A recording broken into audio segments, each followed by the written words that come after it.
It's a land of opportunity. It's amazing where Manx people get to. And there's got to be something about the Isle of Man that makes that happen. Welcome to Island Influencers, where we share stories of successful business owners, experienced professionals, entrepreneurs, and community leaders based or with influence in the Isle of Man. This podcast is brought to you by Thornton Chartered Financial Planners, because great financial planning has the power to change your life. Now here's your host, Sharon Sutton.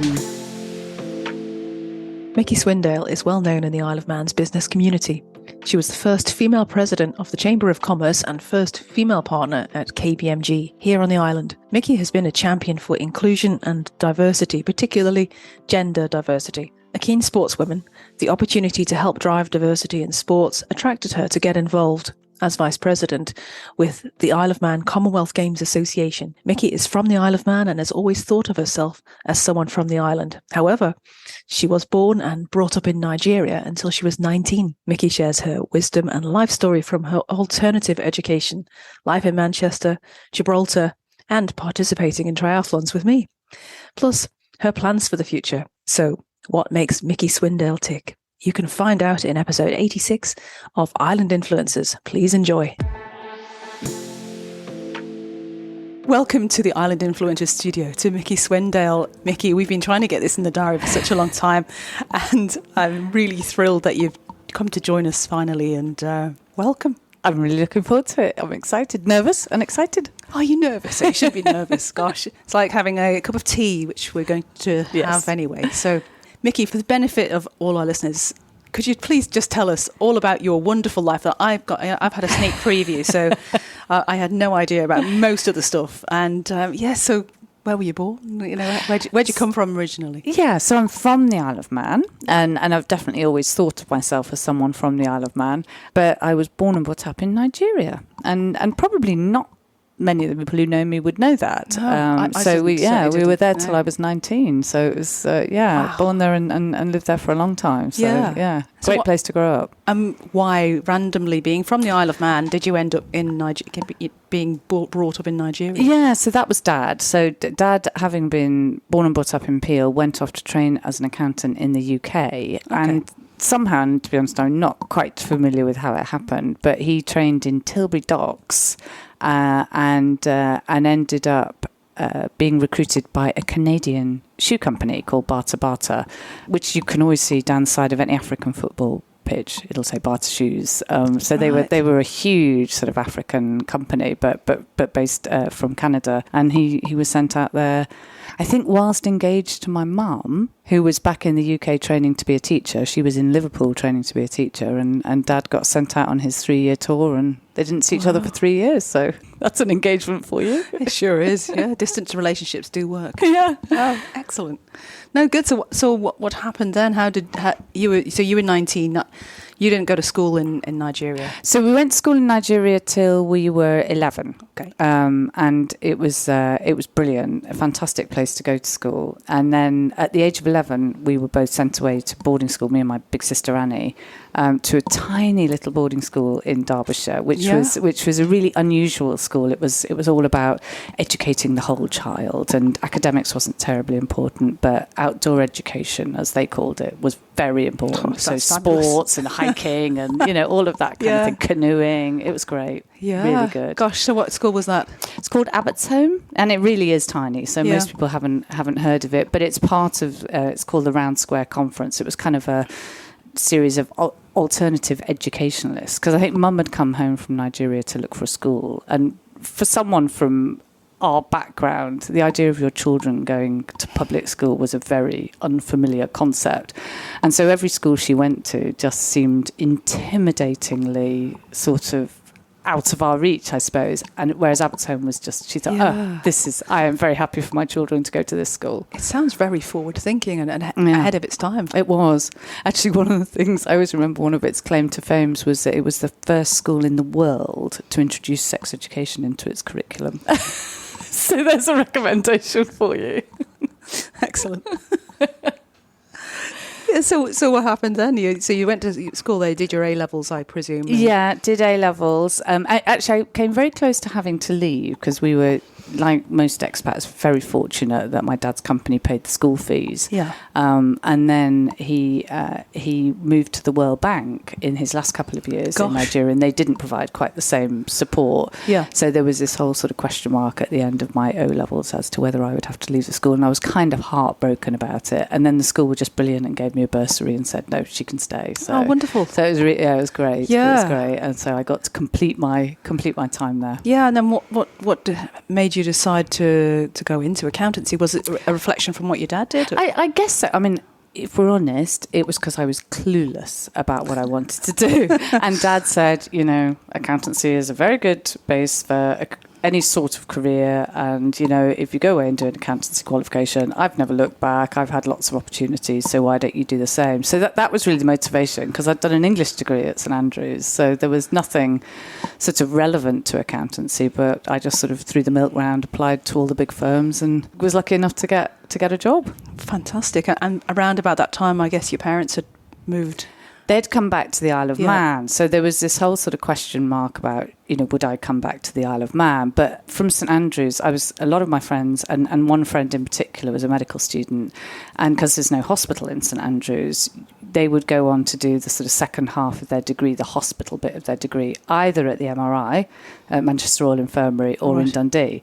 So there was a whole group of people that were coming down to Manchester to train at the MRI, and so I joined Arthur Anderson's in Manchester and came down with them, and we all shared a house, and it was sort of everything carried on, which was great. So let's carry on being a student. Exactly. Wonderful. Yeah, exactly. Oh, excellent. So Mum and Dad had moved back here. Yeah. You went to work for Arthur Anderson. Yeah. That was in the era well before Arthur Anderson came to be. It was, and it was a really, for quite a long time with KPMG, which obviously we'll get to later. But I was the person who was responsible when they had the new intake in the Isle of Man, that I would welcome them all and do all this. And I would always tell my career story, and it was very noticeable that there came a point when I'd say, I trained with Arthur Anderson, and you could see people think, Arthur. I've kind of heard of them, but I'm not sure why. Exactly. Yeah. I know that would have killed the partners at Arthur Anderson, because they really did consider themselves a cut amongst the they really thought they were the absolute best, and if I'm honest, that's probably partly what I struggled with at Anderson's. It was not the right culture for me. It was very arrogant, we are way better than everybody else. And maybe this was a little bit the kind of cultural mindset that led to their downfall, that you kind of thought you were beyond the normal rules, They say the tone from the top. Absolutely.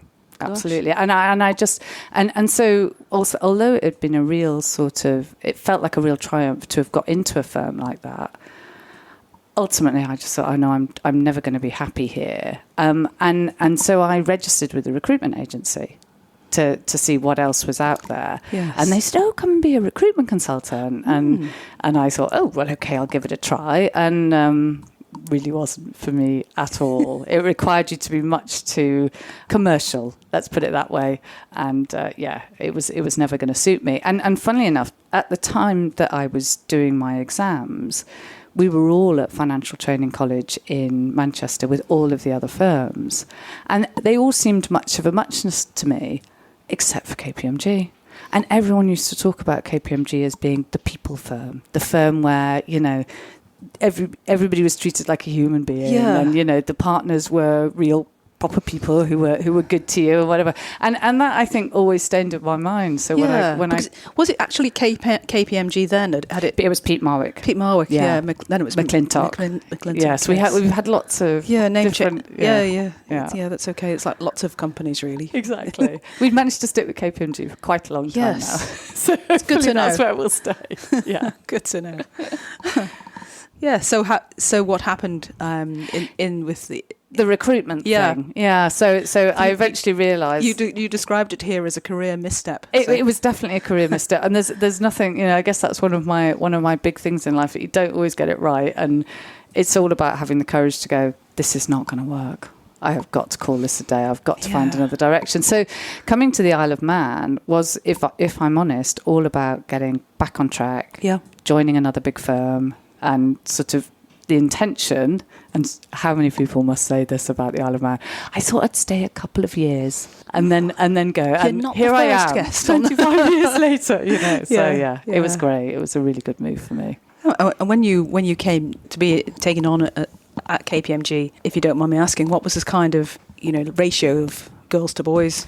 Well, men and women. Yeah, Sorry. absolutely. Well, in terms of at my level, it was pretty much 50-50. And this is still true of the big firms, that if you look at our intake and pretty much look at where we are up to manager level, because all big firms are I was going to say a pyramid, not a pyramid scheme, a pyramid. I know what you mean. Because, there's smaller and smaller numbers of people that get through to each level. And that's our big problem, that we have this fantastic intake of women, and they're extraordinarily successful and getting promoted at the same rate as men up until sort of manager, senior manager really these days. But as soon as we start getting to director and partner, where are all the women? So that was true then. It's much less true now. Yeah. So what was your but story? We've still got a long way to go. Yeah. What was your story, that your career path? And yeah, I mean, I guess I came back in sort of a few years behind everybody else, because I'd had this time out and I still had to qualify and everything else. So I was kind of with a slightly younger generation, a brilliant group of people. So I was kind of catching up right from the start. Did they kill you on audit? Yeah, well, you see, and I was never going to be an auditor. I mean, I did my years in audit. I came back into audit. Yes. But you've got to recognise what your strong points and weak points are, and I was never going to shine in audit. So I moved into advisory in 2003, and that was really when things took off for me, because I was working for Mike Fail, who I remember about... Lovely man. Yeah, just delightful. Yeah. But I remember about 3 months in, because I was very friendly with Mike Gardner when I was in audit. Yes. So I sort of moved from working for Mike Gardner to working for Mike Fail. And about 3 months in, I was down in Mike Gardner's office in tears saying, he thinks I'm a complete idiot. And he said, no, he doesn't. He's just waiting for you to prove that you're not. And he was absolutely right. I mean, Mike was just a wonder. Once he'd decided that he could see, because I am a bit different to most of the people in our practice, but Mike absolutely saw that was a really good difference and a difference that we needed. And David McGarry was the same. David was very clear from a very early stage. She fulfills a very important function in our practice, and we really need to make this work for us. So I was very lucky with Mike and David, very lucky. Well, I think you make your own luck, don't you? Well, hopefully. Yeah. But I think I was lucky. It sounds like you had enlightened bosses at the time. Exactly. So, yeah, exactly. I remember David and Mike taking me out for lunch a few years before I made partner, and at a stage where it hadn't even occurred to me that might be a possibility. And David can be, for a man who many would think is quite an alpha male, David can be a very emotional creature. And we went out for lunch, and they basically sort of said, look, we think you could make partner. And I was like, really? And I remember David's eyes filling with tears when he said how proud it would make him to make his first female partner in the Isle of Man. So it mattered a lot to him. Yeah. Well, it matters a lot to every other woman who's listening to this, I'm sure. So congratulations from all of us. Thank you.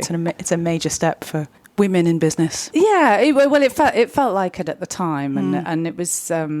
yeah, and it still does, if I'm honest. There's still not enough female partners at KPMG, so, Well, and many other businesses in the island, really. Yeah. Okay, we'll get to that, I'm sure. So then it didn't stop there. It's carried on, hasn't it? So what's... Yeah, I've been really lucky in that, and I think partly lucky because I've always been prepared to go off in different directions if people asked me to, kind of thing. But the two real turning points happened at the same time, because one was being appointed partner here in the Isle of Man, and the other was becoming president of the Chamber of Commerce. Yes. And that felt really special, to be the first female president. I remember of Chamber. that. Yeah. That was a fantastic time, yes. and all in the same year. So it was a busy year for you. It was a busy year. And I definitely got much better at speaking in public very quickly, or I had to sort of try and get much better at speaking in public very quickly. So yeah, no, it's just practice, isn't it? Definitely, definitely. And I still now sort of do sessions with staff to talk about, and I was like, there is nothing wrong with rehearsal. Rehearsal is a very, very good thing. Anything, particularly if you're nervous about it or it's a really important thing. Yes. Just rehearse. Yes. You know, I've spent plenty of time pacing up and down in my bedroom. Yeah, I know. I mean, people I've seen speak in public, and you know, you're one of them. You make it look effortless.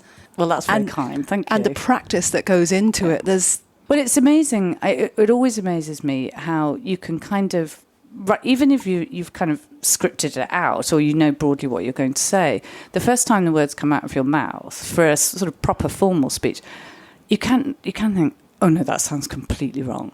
And until you speak it, you don't know that. So yes, it's a good thing. No, thanks for mentioning that. I know all sorts of people have difficulty with speaking in public, and it's good to know we're all human at it. Definitely. Yes. So what other opportunities came your way after that?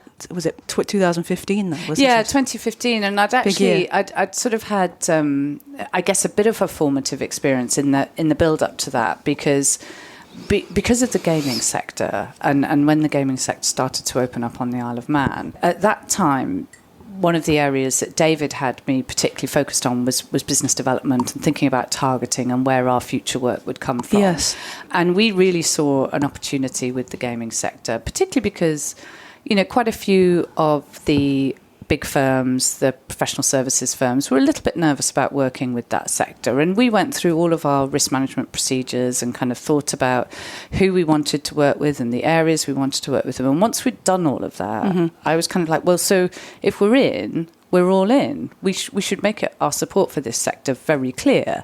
And part of that was that there wasn't a KPMG down in Gibraltar at the time. And Gibraltar was another key jurisdiction for the sector, and we felt they were underserved by KPMG there. So we opened an office down there, and I remember the conversation around the kind of board table, not that we were formally on the board, but we were kind of the sort of next generation coming onto the board, and then saying, so who fancies going to Gibraltar? And I was like, I'll do it. And I had a brilliant time in Gibraltar because I think it was a bit of a voyage of self-discovery because suddenly you're not encumbered at all by anybody else's expectations or knowledge of you. You are the person who's representing KPMG in a completely new place. And it sort of frees you. And it also gives you a huge amount of natural authority that perhaps women aren't always the easiest at feeling. You know, that you really do feel quite empowered and you are treated with all the kind of wealth of that brand behind you. Yes. And I think that was a real formative moment for me. Yeah. Do you think women tend to put our own self-imposed glass ceilings in sometimes? I think we can. I really do think we can because, you know, well, they always say, don't they, when you look at the research around women coming to promotion or appointment opportunities, and we tend to be forensically self-analytical about, I can do this, but I can't do that. Yeah. Whereas men stereotypically will be much more kind of like, well, I can do about 5 other things on this list. That's good enough. Yeah, I'll do that. Let's go for it. Yeah, yeah. So yeah, we potentially do hold ourselves back sometimes. But in some ways, it's the responsibility of employers to understand those differences and allow for those differences when they're making appointment decisions. And because they want true diversity and exactly, and all the advantages that comes with. Yeah. Yeah. And I mean, if I'm interviewing someone, if I know that they're being scrupulously truthful about what they can and can't do, that does make my appointment decisions a little bit easier. So, you know, it's no bad thing. So Gibraltar was great. Yeah. Gibraltar was really good, really freeing. And I still have a great affection for Gibraltar. Yeah. Little islands. There's nothing like them. There aren't, I know. Even when it's not actually an island like Gib, but it feels like it for sure. No, lovely. So how long were you in Gibraltar? So I started going down there in 2008, sort of looking for office space and recruiting people. But then I was based down there full time to run the office from 2013 to 2015. And to be honest, the only reason I came back to the Isle of Man was because I was becoming president of the Chamber of Commerce. And I don't think you can do that from Gibraltar. I feel a bit inappropriate. No, Zoom hadn't quite evolved at that point, had it? No, definitely not. And the Chamber of Commerce was the other sort of big formative experience because being on a board that was truly diverse, certainly in terms of gender and age and sector. Yeah.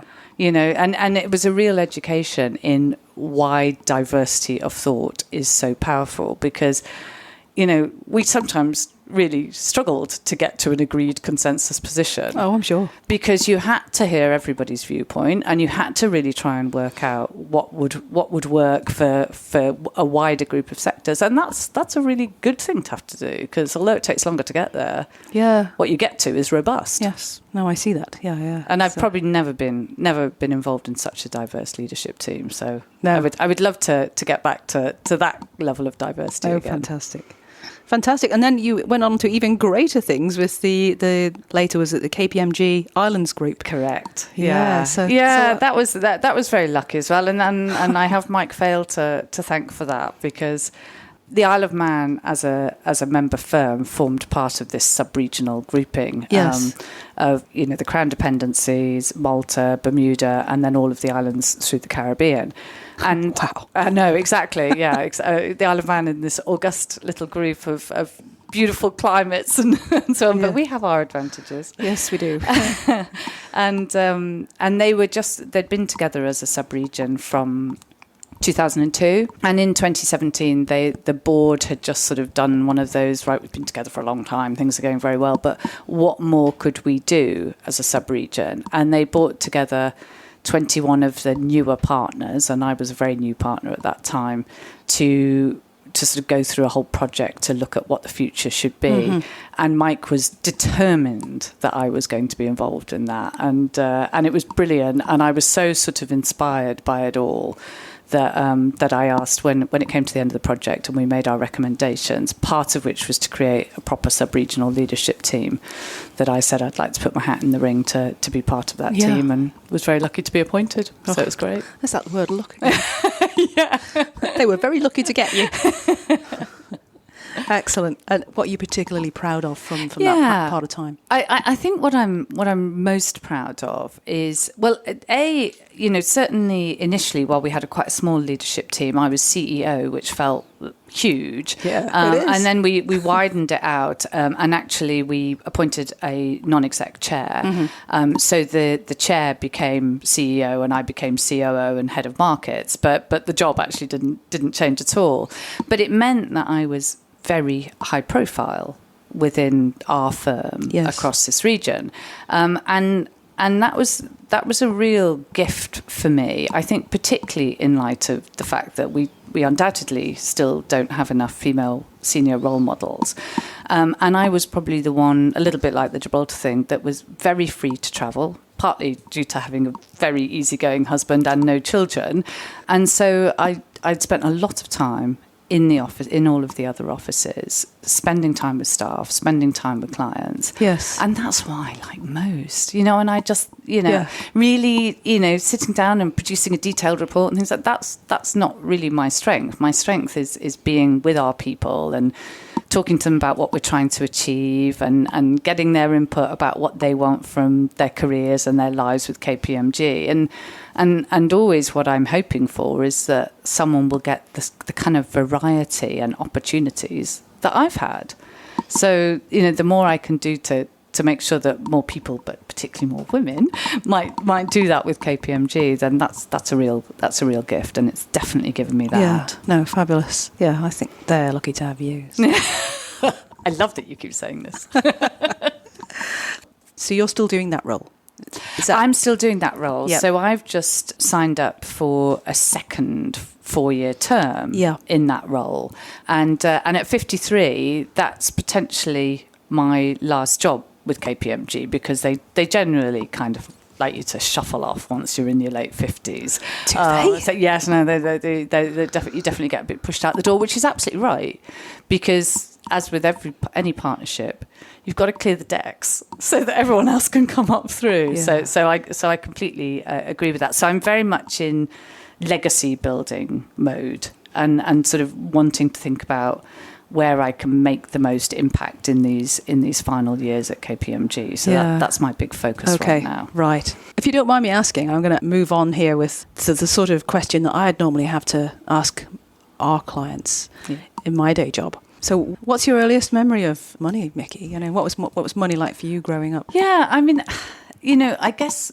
for me it was very different to my parents' upbringing because, they'd come from largely working class backgrounds, and then they'd moved to Africa and had a very different lifestyle. So there's no doubt we had all the privileges of an expat lifestyle, but combined rather wonderfully with the frugality and prudence of parents who, my dad in particular... you'd expect that from a Manxman, and an accountant. And an accountant, exactly. So he was always, very, very prudent and very frugal, and my mum was very good at, freeing up his purse strings when she felt that they needed to be.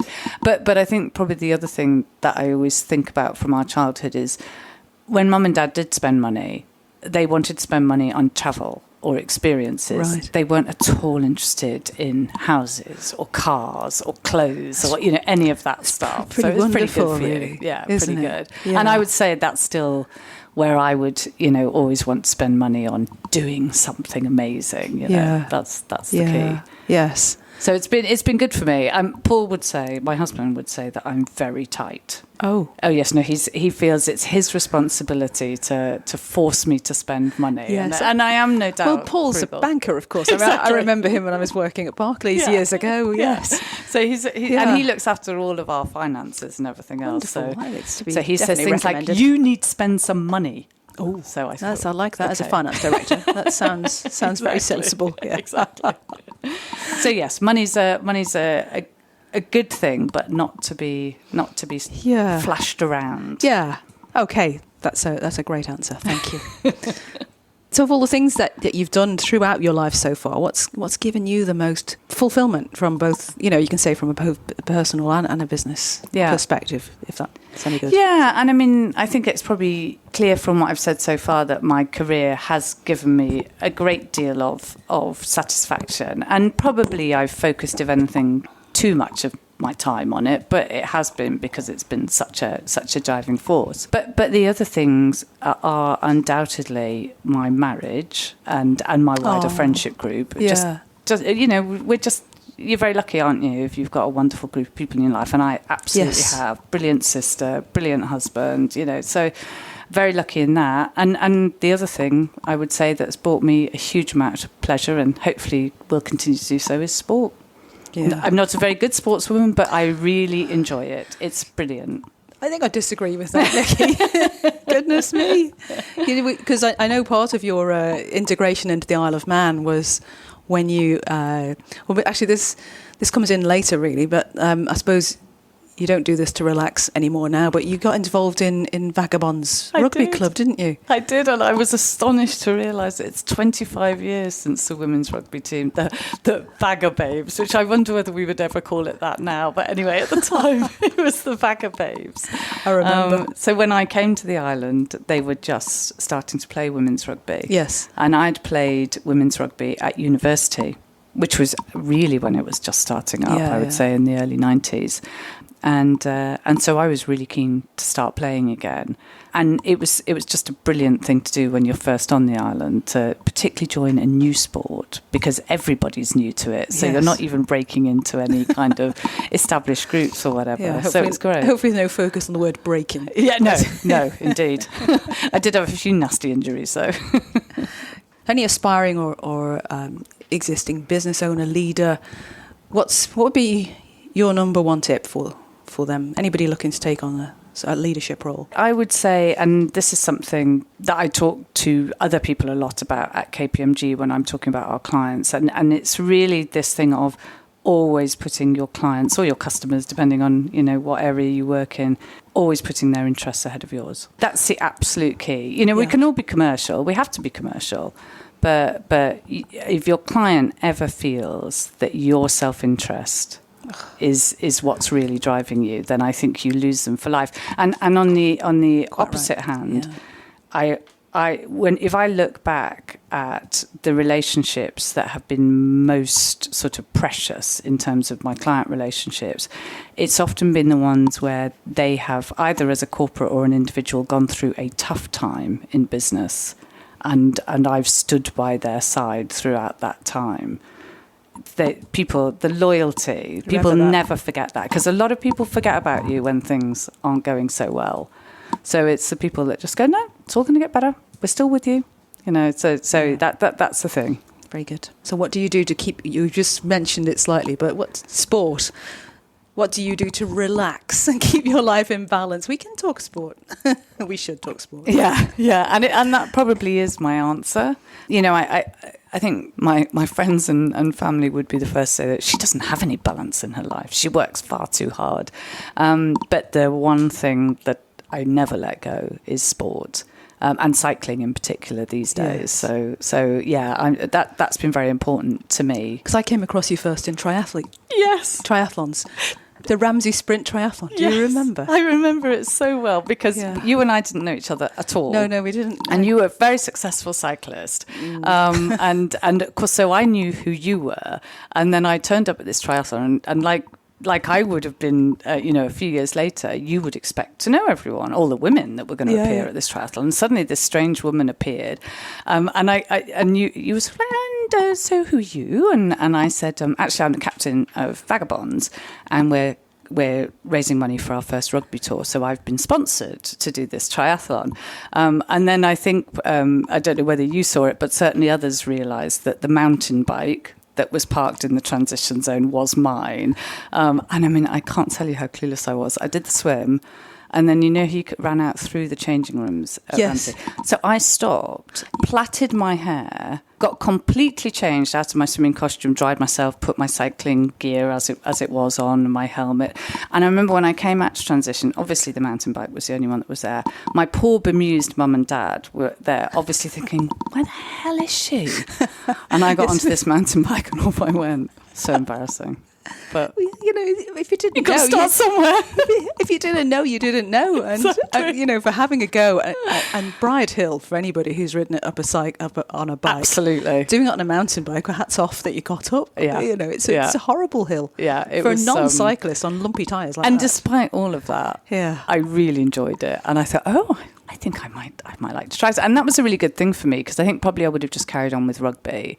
And actually moving into sort of triathlon and running in particular at that time, that opened up a whole new sort of area of island sporting life and relationships and everything else. So yes, it was really Paul good. Through? Yeah, sort of, because he was into triathlon as well. Yeah, well, I introduced him to triathlon. Did you? Yes. Okay. And it was all very irritating, because I was sort of just getting going into triathlon, and he was still playing cricket. He was still Ireland cricket captain at that time. Mm-hmm. But his cricketing years were definitely, he felt he was on the wane, and it was definitely time to start thinking about something else. And triathlon's a great second sport. Once you've done something else, such good for all round fitness. Absolutely, do everything. Absolutely. And if you're rubbish at one bit of it, but good at another, and I was definitely I was a terrible swimmer. Really poor cyclist, but a pretty decent runner, at that time. And I think psychologically, that's a really good place to be, because by the time you hit the run, you're right at the back of the field, and then you're just overtaking people for fun. And everybody else who isn't a runner is dreading the run, and you're looking forward to it. Exactly. So it was great for me, whereas Paul also got bitten by the bug, and he was a terrible swimmer. I mean, way worse than I was. But the difference between Paul and I is discipline and routine. And he trained and he became, swimming was probably his strongest point. And he sort of went on to compete as an age grouper with the GB squad and stuff, and did all of that, which I really enjoyed watching him do. And then in 2009, he was trying to qualify, because you had to do qualifiers through the UK. He was trying to qualify for the Gold Coast World Championships. Yeah. And he said to me halfway through the summer of 2008, he said, there's not that many women trying to qualify in the 40 to 45 age group. I think if you do a qualifier, you might just qualify.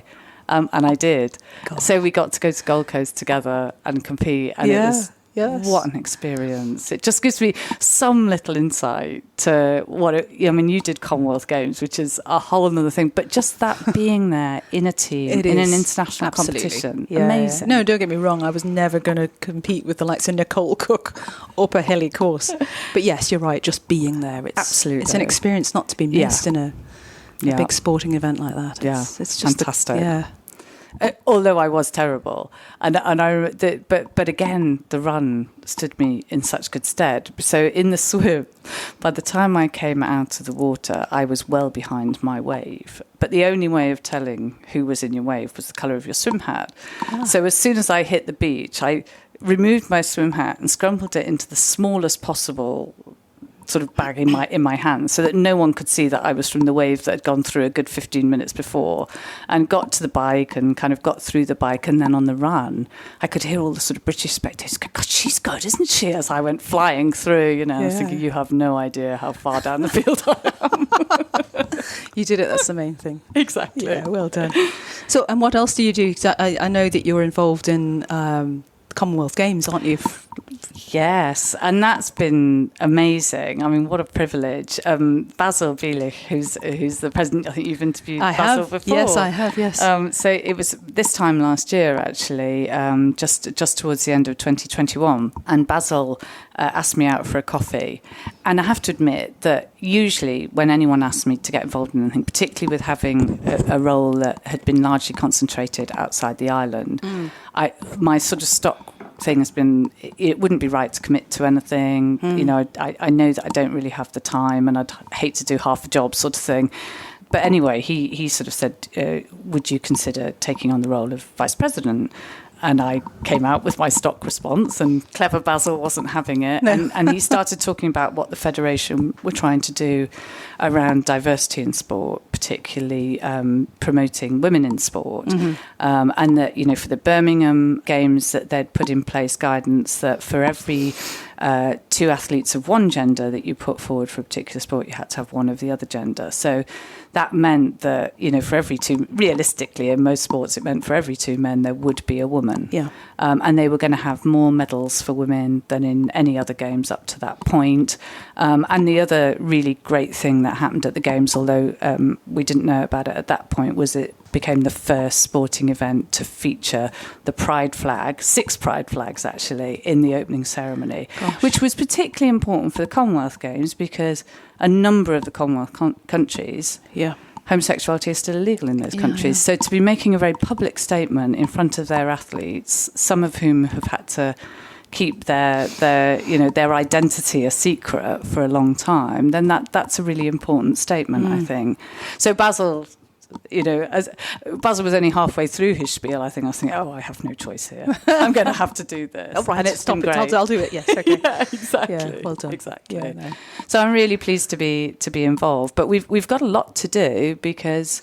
When's the next Games? So 2026 in Victoria. So it's not just Melbourne. It's the cities sort of around the state of Victoria, and particularly some of the very traditional Aboriginal settlements that are really going to be very involved in this. Yeah, sounds like the purses are going to have to be significantly higher than they were for Birmingham. That's exactly our worry. We've really got to start thinking about that now. I'm sure people are going to hate the sight of me, but the earlier we can really start to build up a pot of money, particularly at a time when interest rates are a little bit more healthy than they've been for a long time, if we can sort of pull together some fairly significant donations at this stage from individuals or foundations or trusts who see what impact having our athletes competing on a national stage, international stage like that has on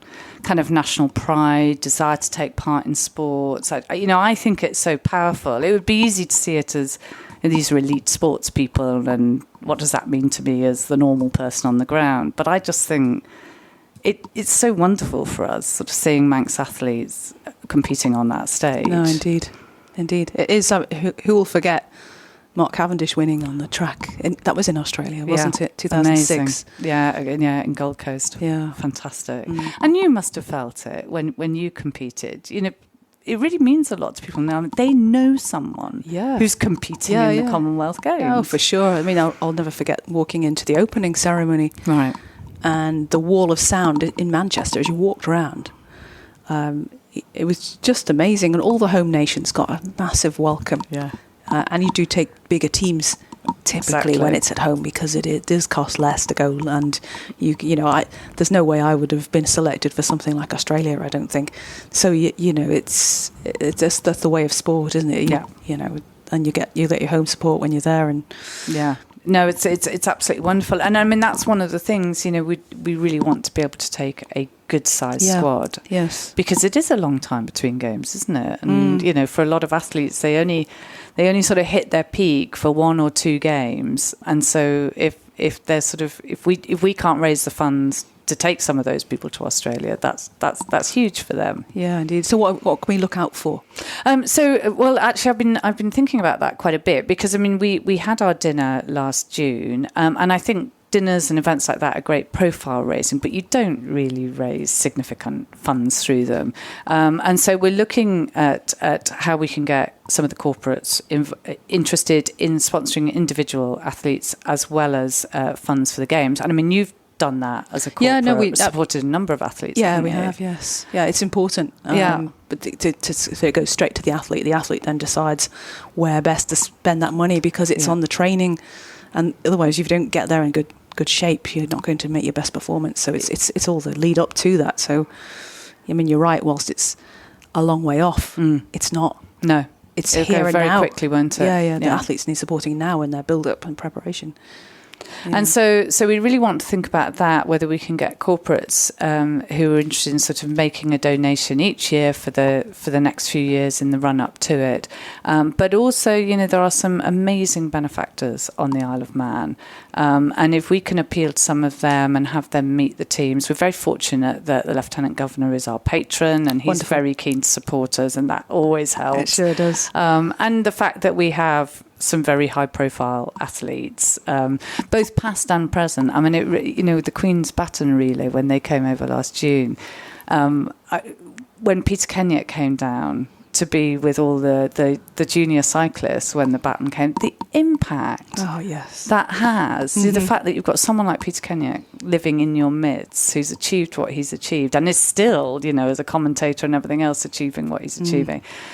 That's incredibly powerful. So the more we can kind of get everyone involved, I think it'll really really help to build up the funds. I have to ask, did you enjoy the road race? Oh, it was a bit heartbreaking, to be honest. Men and women were just phenomenal. I know. And I mean, it's hilarious when you're there. Hilarious but heartbreaking when you're there on the ground. How open the other teams are about the fact that really the job of the teams is to close the Manx team down on the road race. So the poor things are battling against just impossible odds. Attack after attack. Yeah, we really felt for them. And the Chief Minister was with them. We were all ready to present him with a victory, but it wasn't to be. Oh. But what can you do? No, well, try for next time. And so unlucky in the velodrome as well with poor Matty. We actually drove down that day, and we arrived just after the accident, and it was awful in the initial aftermath because no one knew. Yeah. Glad he's but all right. Fortunately, everything was okay, but he missed out. It's he did. So another one that we have to make sure we can send to Australia. That would be great. Tell me, what do you think are the best things about living in the Isle of Man? There's so much. Yeah. I mean, I do think it's a land of opportunity. I think the opportunities you get, both on the sporting front, but actually on the career front as well. If I sort of think what I've done from this base of the Isle of Man, but always been based here. This has always been home, always will be home.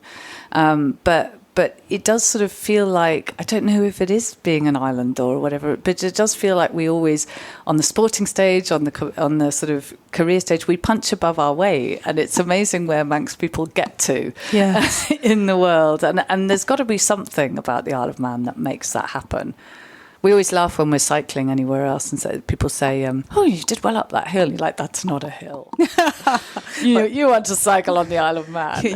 You were in Gibraltar at the time. There's a bit of a rock there. Yeah, there is a bit of that. But Spain's nice and flat. Yes. So, yes. Yeah. Jersey and Guernsey. I mean, yeah. I mean, who could ride round it in 40 minutes? Exactly. On a bike. It wouldn't be the same at all, would it? So we have this incredible sort of combination, don't we, of being a real sort of proper business centre, but also all of this. Yeah, indeed. So what are the main challenges? You know, I guess I'm a little bit out of touch, but certainly at the time that I was with Chamber, you know, we were really very focused on the future of the Isle of Man. And at the time we talked a lot about working population. Yes. And the importance of growing the working population, because we were really concerned about the demographics of the Isle of Man. And whilst I'm much less close to the detail, I know that hasn't changed. And the government have been very clear that that's something they need to look at, because without tax revenue, then services and public services, we have a great infrastructure, so we're incredibly fortunate in that. If you look at, you know, our airport, at our hospital, the infrastructure is great, but you need tax revenue to be able to staff those facilities and to maintain their full potential. No, indeed. So I think that's probably key. But I am out of touch. I would say the one thing that they need to do is always listen to the Chamber of Commerce, because they've always thought it through. So that's a solution. Yeah, listen to the Chamber of Commerce. Got it. So, Micky, what have you got planned next? What's next for you? Well, so apart from trying to raise funds from the Commonwealth Games, which is definitely going to be a driving force for the next few years, so but I think I've sown that seed enough. So work-wise, I said that, you know, you get great opportunities from the Isle of Man, and I guess the real opportunity I've had over the last few years is to really be exposed to our global leadership team and get some great opportunities, particularly to help them think about greater equality of opportunity at KPMG, because we know we have a long way to go. I think the great thing is that KPMG is and has been thinking very hard about that. Funnily enough, only this morning, John Holt, the senior partner of the UK firm, was talking about social mobility and the importance of opportunities for children from all classes to join KPMG. And I'm very much focused on the gender equality element. So we're really working hard on that, and I've been very lucky to get the opportunity to be involved in that. I think it's a very wise appointment for them to have made. Thank you very much. It does mean quite a bit more time in London, right? But to be honest, I've spent most of my time travelling in the sort of past 5 years, so I'm very used to that. And Paul is very happy to get on the road with me, so we'll be fine. That's wonderful. Yeah, looking forward to it. Yeah. On to the last few questions, just for a bit of fun. Yeah, great. Any books you've read recently that you'd like to recommend as a good read or a source of inspiration, anything like that? Philosophy? So, well, yeah, kind of. I mean, I have to say, having been a complete bookworm as a child, one of the things that I'm really looking forward to retiring for is the chance to become a reader again. Because I said I don't always have balance in my life, and that's one of the things that's definitely gone. I very rarely read a book. But the last book I read was actually a Christmas present from my husband, which was by a lady called Joanne Lipman, who was the editor of USA Today. And she wrote a book called Win-Win: When Business Works for Women, It Works for Everyone. And it was full of research, and that's what I love, you know, when you can speak about research and the facts and the data, because there's a lot of viewpoints when we talk about gender equality and societal views of men and women, but this has really solid foundations to it. So I've quoted her a lot over the years. And she's just written another couple of books, one called That's What She Said, which is talking about how men and women should work together. And I think for men to really look out for that opportunity to make sure that women get a voice at the board table and in meetings that they might not always get. So that's what I'm planning to read next. But she's excellent. She really is. Thank you. That sounds like definitely one for the Kindle. Thanks very much for that. Who inspires you, Micky? Well, you won't be surprised to hear that they're both kind of magnificent women. So one is the notorious RBG. So Ruth Bader Ginsburg was a massive inspiration and still is. But yeah, she was just incredible what she achieved and how strongly she set her stall out for creating equality of opportunity for others. So huge admirer of hers. And the other one is more of a sporting one. And I think she's a real demonstration of how inspiring watching women in sport can be for women. I mean, I love watching all sport and I love watching triathlon, but watching the men's competition is nothing like as emotional for me as watching the women's competition. And I was in Bermuda recently. I marshalled the age group event for the World ITUs in Bermuda recently, and then watched the elites on the Sunday.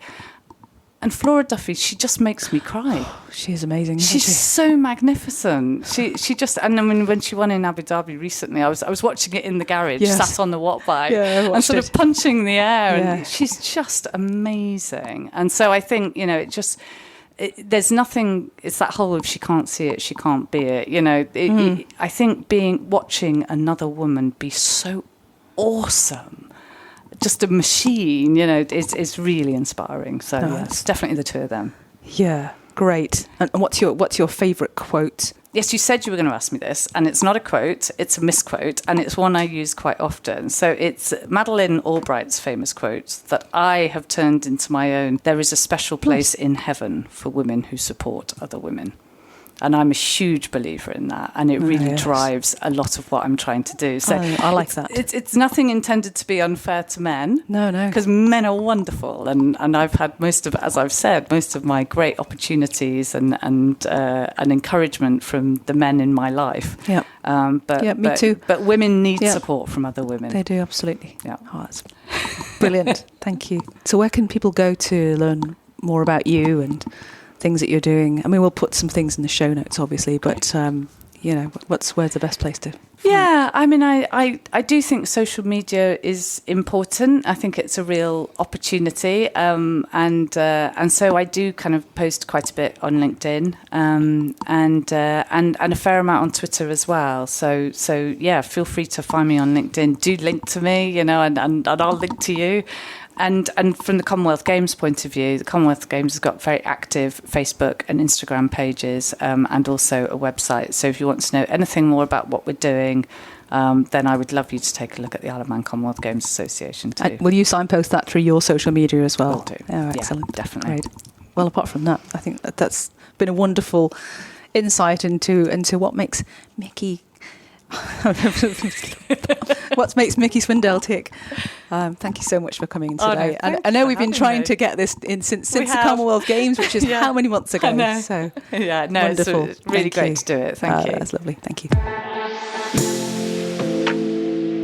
Ireland Influencers is a fortnightly podcast. Make sure you don't miss the next episode by clicking the follow button on your podcast platform. A big thanks to the producer and editor of this episode, Catherine Watts and James Spooner at Bear Content. And thank you for listening.